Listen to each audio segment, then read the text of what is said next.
of the evil men to be crucified and die, to ultimately show victory over the enemies that have taken possession of him. And that's what the Ark of the Covenant is about to do. That's what God's about to do through the Ark of the Covenant now in these next couple chapters. So God has allowed himself to be captured or exiled, if you will, into the foreigners, into the godless hands of the Philistines. And they brought it from Ebenezer to Ashdod. Then the Philistines took the ark of God and brought it into the house of Dagon and set it up beside Dagon. So they have, their temples and their false gods and all these sorts of things. And so they bring the ark in as part of their pantheon or part of their, it's like, look at all of our wonderful gods we have. And we even have the God of the Israelites. The God of the Israelites isn't with them. He's in our temple right here. We've got him over here. And so that's the sort of the reason of bringing them in there. Yeah, right. Yeah, exactly.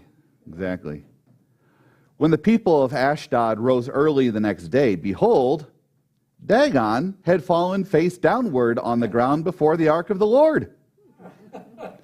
So the statue had fallen in worship posture toward the Ark of the Covenant.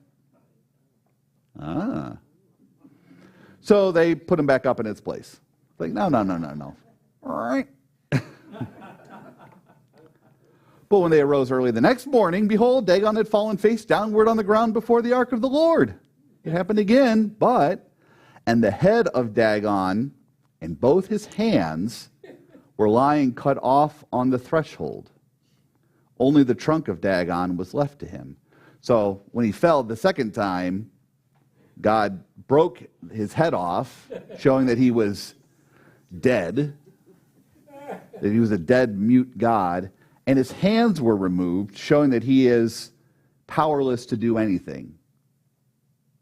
Which he already was, but that's the image of the head and the hands being cut off, is that the head is gone and the hands are gone. He's now completely impotent. God likes to do this to the false gods. This is what he did in Egypt. The plagues in Egypt started with the underworld, and through those 9 plagues, and then the 10th one, he kind of made his way through the Egyptian pantheon and said, that God? Nope, I'm in charge of that. Nope, that God? The Nile? Blood. That God? Nope, I got that one too. Oh, all the way up to Ra, the sun god. Nope, I'm going to make it dark. And in fact, I'm going to kill the son of Ra, Pharaoh's son. And so he just systematically dismantles the pantheon of Egypt there. And that's what he's doing to the Philistines as well. He takes Dagon and he shows him not only to be, subservient to the Ark of the Covenant, but then also a dead God by his head being falling off and his hands rendering him impotent, without power. His hands cannot do anything to defend himself, nor to defend the Philistines against it either. So the head and the hands were lying on the threshold where the door, the crossing over point. And so, little side note here in verse 5, this is why the priests of Dagon and all who enter the house of Dagon do not tread on the threshold of Dagon in Ashdod to this day. It's just a little side note there. It's like, how they do that weird thing in Ashdod, where they hop over the threshold, they don't step on it. It's like baseball players who won't step on the foul line. Superstition kind of thing. There it is. So the hand of the Lord was heavy against the people of Ashdod. So the hand of the Lord was heavy against them, but the hands of Dagon are broken and laying on the door post. It's like there's that nice parallel there. And he had terrified and afflicted them with tumors, both Ashdod and its territory. Now, in the Philistine area, there were sort of five cities, and that was sort of their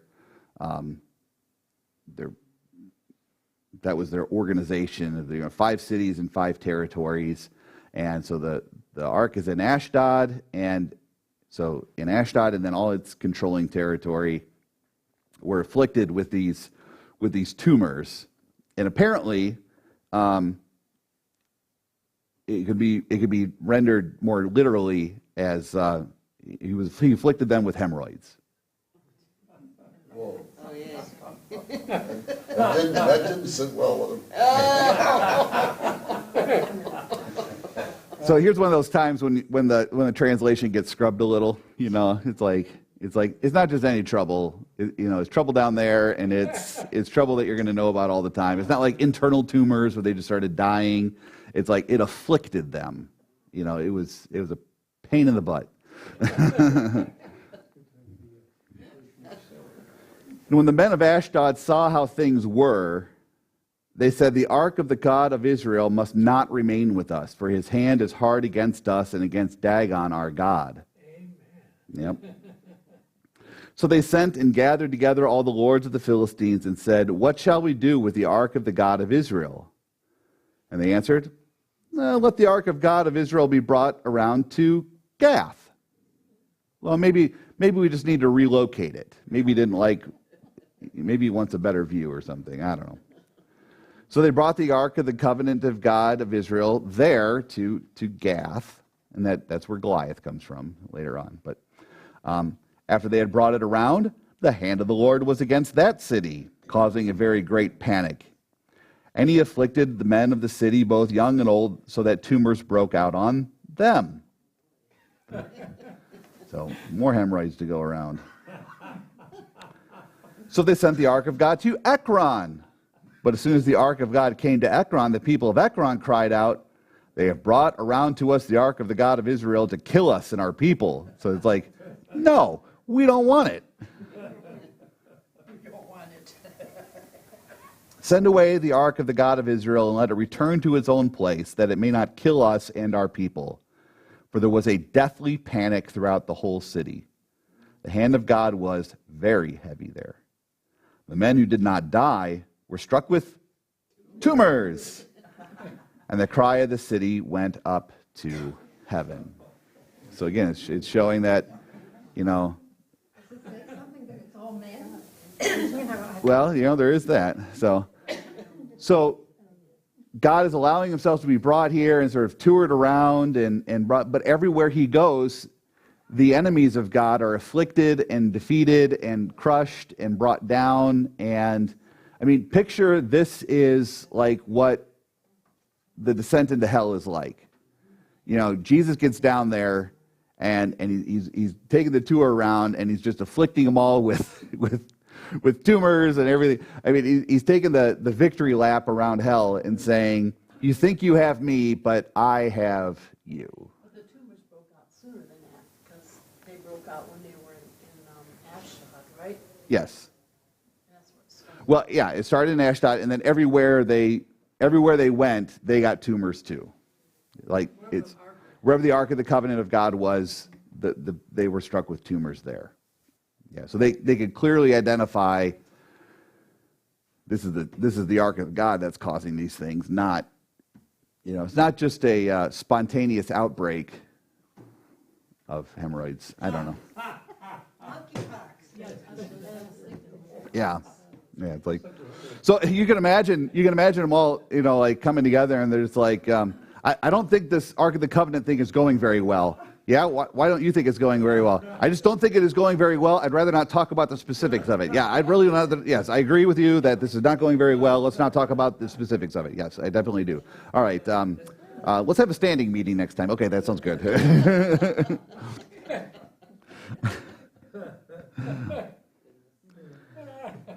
Yeah, so the Ark of the Lord was in the country of the Philistines for 7 months. So for 7 months this is happening. It's getting passed around, and it's just everything's going terrible for them. And they finally realize, look, this happens 3 times. We're done. We know what happened to the Egyptians. We get the picture. Let's get rid of this thing. What do we do with it now? Because, presumably if we do something bad with it, something worse is going to happen to us. So the Philistines called for the priests and the diviners and said, "What shall we do with the ark of the Lord? Tell us what we shall with what we shall send it to its place. And they said, if you send away the ark of the God of Israel, do not send it empty, but by all means return him a guilt offering. So remember in Leviticus, there are all kinds of different offerings and things. And if you had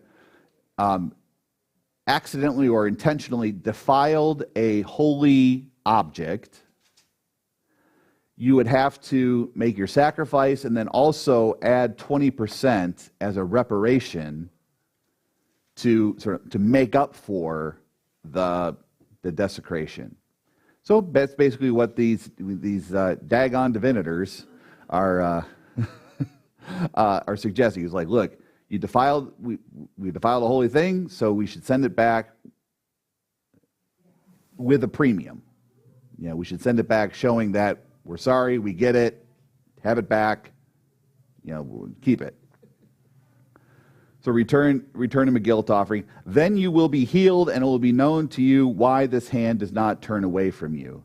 So basically, it's like, look, if you send it back, and you send back an offering with it, and it goes away, then you know, yes, it was connected to that, and we've done enough to sort of appease their God with their reparation. And it's possible that they have sort of the Hebrew books that sort of say, it's like, well, their books say if you do a holy thing, you got to add 20% to it, so we should probably do that to them. They certainly, they have a fear of the Lord, but they do not trust in the Lord.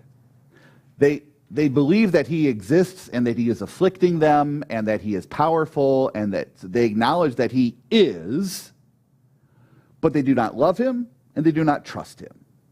That's the difference between knowledge of God, like intellectual knowledge of God, or even acknowledging that he exists, and faith. There's a big difference between those things. Satan knows God exists. He doesn't deny that he exists. He just doesn't fear, love, and trust in him. The same thing with our faith. It's like to know that, well, I believe God exists. I believe in God. It's like, do you trust him? Do you love him? Do you hear the word of the Lord? Blessed are those who hear the word of the Lord and keep it. Not just to know of it or acknowledge that it exists or even that it's true, but that you trust him, that Jesus has died for your sins to take them all away, and that is faith. That's the difference between those things. So when we hear people say, it's like, well, I believe in God, it's like, do you trust him? Do you have faith in him? Acknowledging that, two children might acknowledge that a person exists, but the one it's their parent, trusts that parent.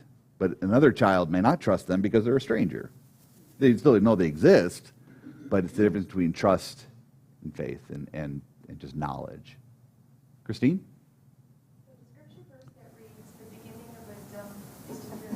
Fear of the Lord is the beginning of wisdom, yeah. So the beginning of wisdom, fear like faith.